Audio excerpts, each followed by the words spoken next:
Assalamualaikum warahmatullahi wabarakatuh.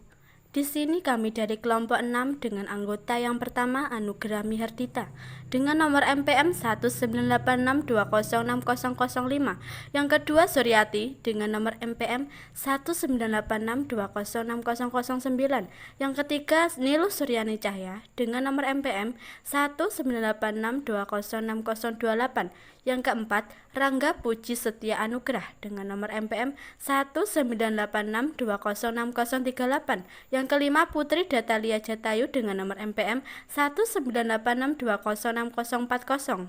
Di sini kami akan presentasi dengan mata kuliah Keterampilan Dasar Mengajar yang diampu oleh Bapak Nanda William MPD dengan materi kelompok diskusi kecil. Berikut peta konsep mengenai kelompok diskusi kecil.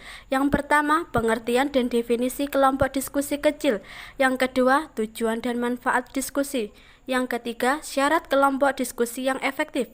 Yang keempat, peran pendidik dalam memimpin diskusi. Yang kelima, tahap-tahap kegiatan diskusi. Yang keenam, keunggulan diskusi kelompok kecil. Yang ketujuh, kelemahan diskusi kelompok kecil. Baik, di sini saya akan menjelaskan tentang pengertian atau definisi diskusi kelompok kecil. Menurut Thohirin, mengenai diskusi kelompok yaitu suatu cara di mana peserta didik memperoleh kesempatan untuk memecahkan masalah secara bersama-sama atau bekerja sama. Secara umum, terdapat dua jenis diskusi yang dilakukan dalam proses pembelajaran, yaitu pembagian jenis diskusi kelompok kelas atau kelas diskusi kelompok kecil. Pada diskusi kelompok atau diskusi kelas ini, permasalahan yang diberi dari guru kemudian dipecahkan oleh kelas secara keseluruhan. Sedangkan yang mengatur jalannya diskusi adalah guru. Yang kedua, itu diskusi kelompok kecil. Pada diskusi ini, siswa di kelas dibagi dalam berbagai kelompok. Setiap kelompok terdiri dari sekitar 3-7 orang.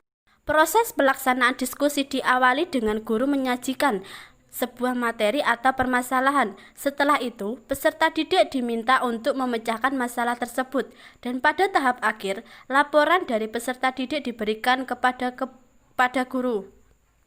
Jenis apapun diskusi yang digunakan dalam proses pelaksanaannya, guru harus mengatur kondisi berikut.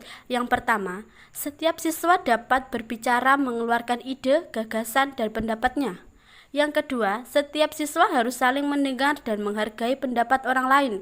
Yang ketiga, setiap siswa harus saling memberikan respon atau timbal balik. Yang keempat, setiap siswa harus dapat mengumpulkan atau mencatat ide-ide yang dianggap penting. Yang kelima, dari diskusi tersebut diharapkan siswa dapat mengembangkan pikirannya, memahami masalah dan persoalan, serta mampu mengutarakan keputusan dalam bertindak. Diskusi kelompok ini merupakan strategi yang memungkinkan siswa dapat menguasai suatu konsep atau memecahkan suatu masalah melalui satu proses yang memberi kesempatan dalam berpikir, berinteraksi sosial, serta berlatih bersikap positif pada sekitarnya. Dengan demikian, siswa dapat berkembang dari segi kognitif atau pemikirannya, komunikasi terhadap ide pemikirannya, sopan santun atau etika, keberanian dan bermental, dan menyuarakan pendapatnya. Selanjutnya adalah tujuan dan manfaat diskusi, yaitu meliputi yang pertama, mempunyai sikap toleransi, yaitu siswa saling menghargai terhadap musyawarah pendapat. Yang kedua, siswa dapat menyampaikan pendapatnya, yaitu dengan bertanggung jawab akan keputusan yang diambil secara bersama-sama atau demokrasi. Yang ketiga, pembelajaran yang aktif, yaitu siswa dalam pembahasannya tidak selalu terpaut dengan guru termasuk sarannya, akan tetapi melalui keputusan hasil kerjasama dalam kelompok diskusi siswa belajar dan dalam pengembangan kemampuan berpikirnya. Yang keempat, menumbuhkan rasa percaya diri dengan kebiasaan untuk berargumentasi dalam kelompok diskusi akan mendorong kemampuannya, keberanian, dan rasa percaya diri mengajukan pendapat maupun mencari solusi pemecahan masalah. Baik, selanjutnya saya akan menjelaskan tentang syarat kelompok diskusi yang efektif. Jadi yang pertama, anggota kelompok terdiri dari peserta didik yang mempunyai perbedaan dalam kemampuan. Jadi untuk pembagian kelompok, itu tidak mengelompokkan kemampuan tinggi dengan kemampuan tinggi dan yang kemampuan sedang dengan kemampuan sedang.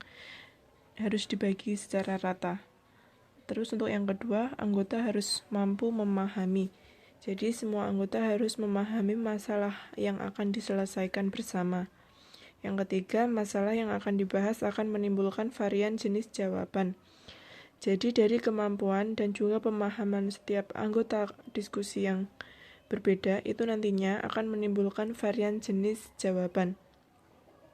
Selanjutnya, yang keempat, setiap anggota berhak menyuarakan pendapat. Dalam diskusi, mengemukakan ide ataupun menyuarakan pendapat itu sangat penting untuk tujuan bersama. Selanjutnya, D. Peran pendidik dalam memimpin diskusi.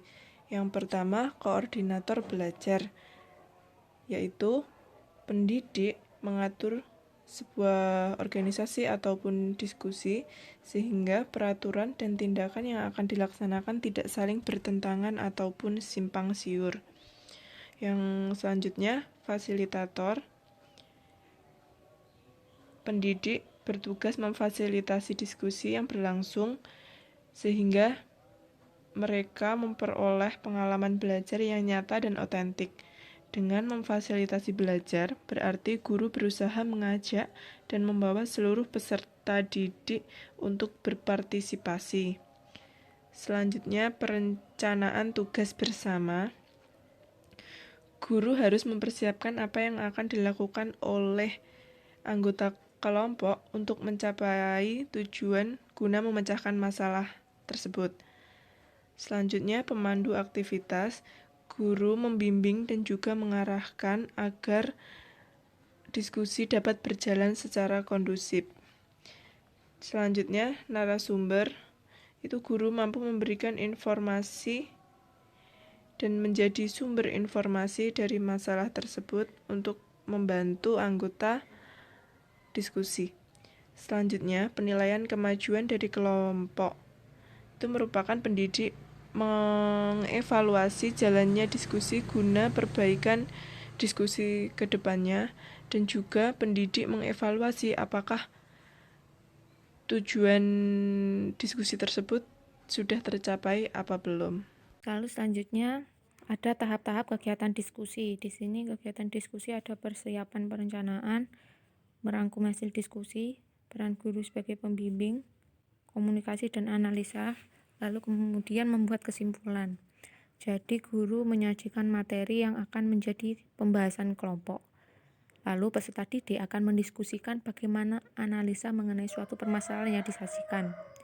Lalu bagaimana mereka bisa menemukan solusi dari pemecahan masalah tersebut.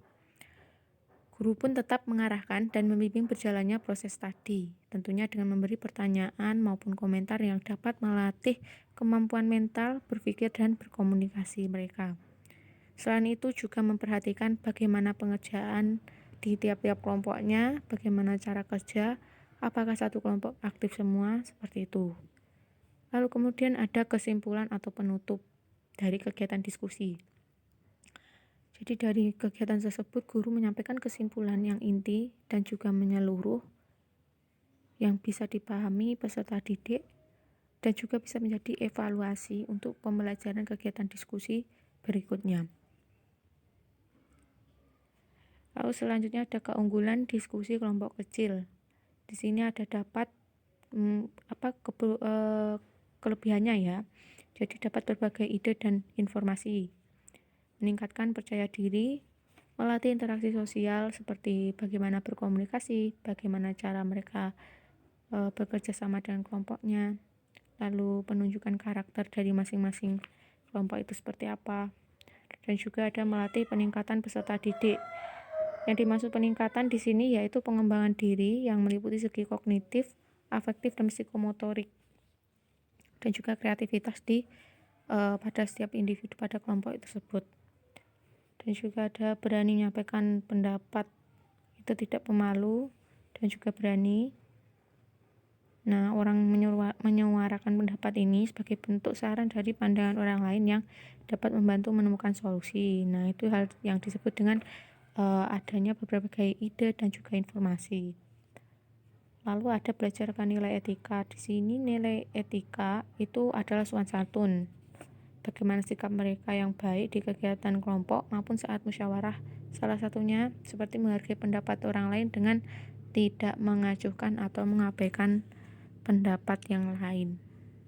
Diskusi kelompok kecil. Yang pertama, waktu boros karena penggunaan relatif panjang. Tidak seluruhnya peserta didik aktif. Ketiga, kurang persiapan peserta didik. Keempat, kurang fokus. Kelima, tersulutnya emosi.